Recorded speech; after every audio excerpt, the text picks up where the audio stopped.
புதுச்சேரியில் 2025-26 ஆண்டுக்கான முழு பட்ஜெட்டை தாக்கல் செய்தார் முதலமைச்சர் ரங்கசாமி. சமச்சீரான வளர்ச்சியை உறுதி செய்யவும், புதுச்சேரி மக்களின் வாழ்க்கை தரத்தை மேம்படுத்தவும் அரசு பல்வேறு நடவடிக்கைகளை எடுத்து வருவதாகவும் அறிவிப்பு. சென்னையில் நடைபெற்ற திருமண விழாவில் அதிமுக பொதுச் செயலாளர் எடப்பாடி பழனிசாமியை சந்தித்த பாஜக நிர்வாகிகள். கரு நாகராஜன், எச் ராஜாவை சந்தித்து நலம் விசாரித்தார் எடப்பாடி பழனிசாமி. புதுச்சேரியில் குடும்ப தலைவிகளுக்கான உதவித்தொகை ரூபாய் 1000 ரூபாய் 2500 உயர்த்தி வழங்கப்படும். பட்ஜெட்டில் புதுச்சேரி முதல்வர் ரங்கசாமி அறிவிப்பு.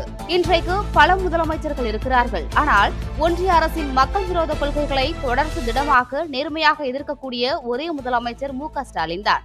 முன்னாள் நீதியரசர் கே. சந்துரு புகழாரம். எனது வார்த்தைகள் யாருடைய மனதையாவது புண்படுத்தி இருந்தால் நான் மன்னிப்பு கேட்டுக் கொள்கிறேன். 100 முறை கூட மன்னிப்பு கேட்க தயாராக இருக்கிறேன். தமிழ் என்பது பழமையான மொழி. தமிழை யாரும் ஒதுக்கி வைக்கவில்லை. நாங்கள் தமிழ் மொழிக்காக பாடுபட்டு வருகிறோம். மத்திய அமைச்சர் தர்மேந்திர பிரதான் உருக்கம். தேவை என்றால் உலகத்தில் உள்ள எந்த மொழி வேண்டுமானாலும் கற்கலாம். ஆனால் இந்தி மொழியை கற்றுத்தான் ஆக வேண்டும் என கட்டாயப்படுத்தக்கூடாது. பாஜக திருமண விழாவில் சீமான் பேட்டி. பிரேமலதா விஜயகாந்த் குறித்து பேச யாருக்கும் தகுதி இல்லை.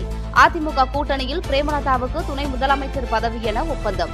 தேமுதிக இளைஞர் அணி துணை செயலாளர் பாலமுருகன் பரபரப்பு பேட்டி. திண்டுக்கல் மாவட்டம் வத்தலகுண்டு அருகே இன்று திறக்கப்பட இருந்த சுங்கச்சாவடியை பொதுமக்கள் அடித்து நொறுக்கியதால் பரபரப்பு. 4 வழிச்சாலை பணிகள் முழுமையாக நிறைவு பெறாமல் சுங்கச்சாவடியை பயன்பாட்டிற்கு கொண்டு வர எதிர்ப்பு. இன்று கொங்கு மண்டலம் மத்திய தமிழகத்தில் மழைக்கு வாய்ப்புள்ளது.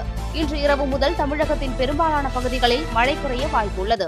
தனியார் வானிலை ஆய்வாளர் பிரதீப் ஜான் பதிவு. டெஸ்லா டீலர்ஷிப்களுக்கு எதிரான வன்முறை உள்நாட்டு பயங்கரவாதம் என முத்திரை குத்தப்படும். குற்றவாளிகள் நரகத்தை அனுபவிப்பார்கள். டெஸ்லா மின்சார கார் தயாரிப்பாளரான எலான் மஸ்கிற்கு அமெரிக்க அதிபர் டொனால்டு டிரம்ப் ஆதரவு.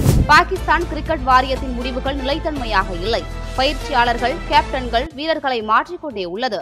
பாகிஸ்தான் கிரிக்கெட் ஐசியூவில் உள்ளது என பாகிஸ்தான் கிரிக்கெட் வாரியத்தை கடுமையாக விமர்சித்த முன்னாள் கிரிக்கெட் வீரர் அப்ரிடி. திருச்செந்தூர் சுப்பிரமணிய சுவாமி கோவில் மாசி திருவிழாவின் 10ஆம் நாளான இன்று அதிகாலையே தேரோட்டம் தொடங்கி கோலாகலம். குமரவிடங்க பெருமான் வள்ளி தெய்வானையுடன் எழுந்தருளிய தேரை பல்லாயிரக்கணக்கான பக்தர்கள் இழுத்து சென்று சுவாமி தரிசனம்.